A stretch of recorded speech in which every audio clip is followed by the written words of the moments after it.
만약에 마이너스 P로 분양권을 판다고 했을 때는 저는 이렇게 하시는 게 가장 안전할 것 같아요. 안녕하세요. 세비티입니다. 오늘 저는 분양권 거래할 때 정말 조심해야 되는 부분에 대해서 말씀드리려고 합니다. 오늘 제가 말씀드릴 부분은 마이너스 P 분양권 거래를 할 때에 대한 경우인데요. 특히나 매도자분들이 마이너스 P로 팔게 될 때 정말 조심해야 되는 부분들이 있습니다. 그 부분에 대해서 좀 말씀을 드리겠습니다. 지금 이 P 분양권에 대한 사기가 대구에서 정말 많이 발생하고 있습니다. 그렇게 발생하는 이유가 현재 대구의 미분양 가구 수가 거의 1만 개가 넘었어요. 그래서 지금 미분양이 정말 많은 상황입니다. 이런 상황에다가 입주 물량도 많아요. 그래서 분양권을 가지고 있는 분들이 이걸 팔고 싶어도 팔 수가 없는 상황이에요. 우리가 분양권을 갖고 계셨다면 아시겠지만 입주 지정일에 잔금을 치러야 돼요. 기존에 받았던 중도금 대출을 상환해야 되고 잔금을 치러야 됩니다. 근데 만약에 그걸 못하게 됐을 때는 계속적으로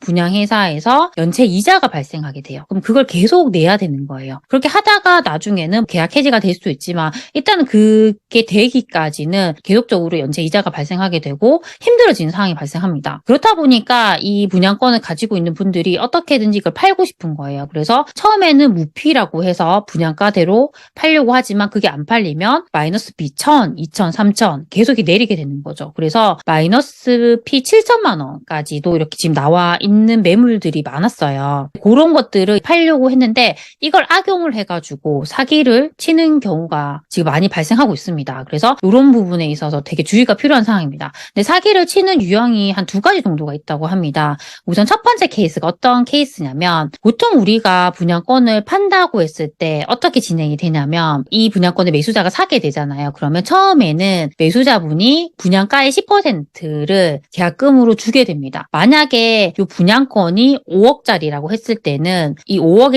10%인 5천만 원을 이 매수인이 매도인 계좌에 넣어줘야 돼요. 그렇게 하면 이제 계약이 성사가 되고요. 보통 이런 분양권 거래 같은 경우는 한 달 안에 다 끝나거든요. 그 분양회사에서 명의 변경하는 날을 정해주게 됩니다. 그러면 그 날 이렇게 만나가지고 처음에 중도금 대출 승계를 하고요. 다시 그 분양회사에 가서 명의 변경을 하게 돼요. 그 명의 변경은 이 매도자가 기존에 가지고 있던 그 분양 계약서 뒷면에 보면 명의 변경하는欄이 있습니다. 거기에 매수자 인적사항들 다 기재를 해가지고 도장을 찍고 해서 그 서류를 분양회사에 주면 분양회사에서 그거를 승인해주게 됩니다. 근데 이 대출 승계와 명의 변경이 되는 이 승인이 되는 날에는 시차가 있어요. 보통 우리가 잔금일 때 만나서 그걸 명의 변경까지 한다 하더라도 보통 2주 정도는 걸리게 됩니다. 근데 이걸 좀 악용한 사례가 있는 거예요. 첫 번째로 이걸 어떻게 악용하는지를 한번 알려드릴게요. 첫 번째로 사기를 치는 경우가 어떤 경우냐면 원래는 여기가 분양가 5억이고 마이너스 P가 7천만 원이라 했을 때는 매도자는 이 분양권을 가질 때 분양가의 10%인 5천만 원을 분양회사에 먼저 입금했단 말이에요. 그러면 매수자로부터 그 계약금 5천만 원을 먼저 받아야 돼요. 계약 단계에서. 그렇게 있다가 나중에 명의 변경을 할 때 그때는 마이너스 P가 7천만 원이잖아요. 매수자로부터 계약금 5천만 원을 일단 받아서 그러면 차액이 2천만 원만 매수자에게 지급을 하면 명의 변경이 되는 거예요. 근데 이걸 어떻게 사기를 치냐면 이 계약 단계에서는 원래 돈을 매도자가 매수자에게 이 마피에 대한 금액을 지급하면 안 되는데 지금 너무 돈이 급하다고 이제 얘기를 해서 돈을 받는 거예요. 그래서 매수자가 매도자에게 돈을 받아요. 만약에 2천만 원을 받았다 하면 갑자기 잠수를 타는 거예요. 그렇게 하면서 이제 사기가 이루어지는 거고 아니면 이런 식으로도 한다고 합니다. 만약에 마이너스 P가 7천이라고 하면 우리는 마이너스 P 6천으로 사줄 테니까 당장 지금 돈을 좀 줄 수 있겠느냐 이런 식으로 해서 또 이 사기를 치는 경우도 있다고 합니다. 근데 여기서 끝나는 경우도 있고 두 번째 유형은 더 심각해진 경우가 있어요. 이 경우는 일단 계약을 진행을 했고 이제 명의 변경하는 날이 된 거예요. 그때 매수자가 대출 승계 요청을 은행에 하고 명의 변경까지 하게 됩니다. 근데 이때 바로 승인이 나는 것이 아니라 2주 정도가 더 걸려요. 이걸 악용을 해가지고 허위 서류를 넣는 거예요.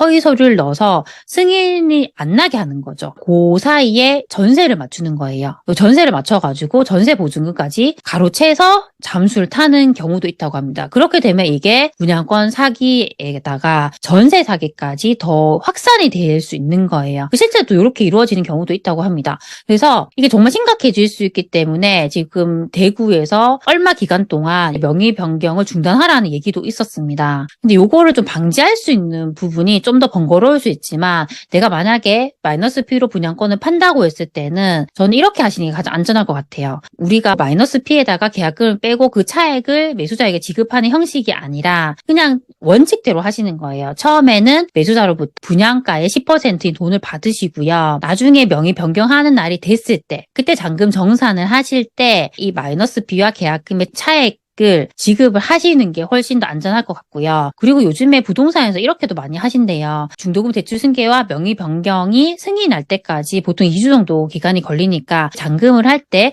부동산 소장님이 이 돈을 가지고 있다가 이게 승인이 난 게 확실시되면 그때 매수자에게 지급을 한다고 합니다. 아무래도 우리가 대비를 하는 게 가장 중요하잖아요. 사기꾼인지 아닌지를 단번에 알아볼 수가 없잖아요. 그래서 좀 더 이런 부분들을 좀 철저하게 우리가 조심하면서 분양권을 파시는 게 가장 중요하지 않을까 싶습니다. 지금부터는 마피 분양권에 대한 사기가 어떻게 이루어지고 있는지 관련된 기사가 있어서 보여드리겠습니다. 이 기사는 매일신문 기사인데요. 제목이 6,500만 원 현금 주명 중도금 대출 승계, 돈 챙긴 후 매수자 잠적이라는 기사입니다. 집값이 많이 하락을 하는 곳들에 이런 것들이 계속 발생하고 있는데 대표적인 곳이 대구광역시입니다. 분양권 같은 경우에 전매 제한이 기존 3년에서 6개월로 대폭 축소가 됩니다. 그래서 분양권 거래가 많이 될 것으로 보여요. 그래서 이런 마피 분양권에 대한 사기를 더 유의를 하셔야 됩니다. 외지인 투자 수요가 특히나 많은 곳들이 더 위험할 수 있어요. 그래서 그럴 경우에는 더 신뢰할 수 있는 공인중개사분을 찾는 게 중요합니다.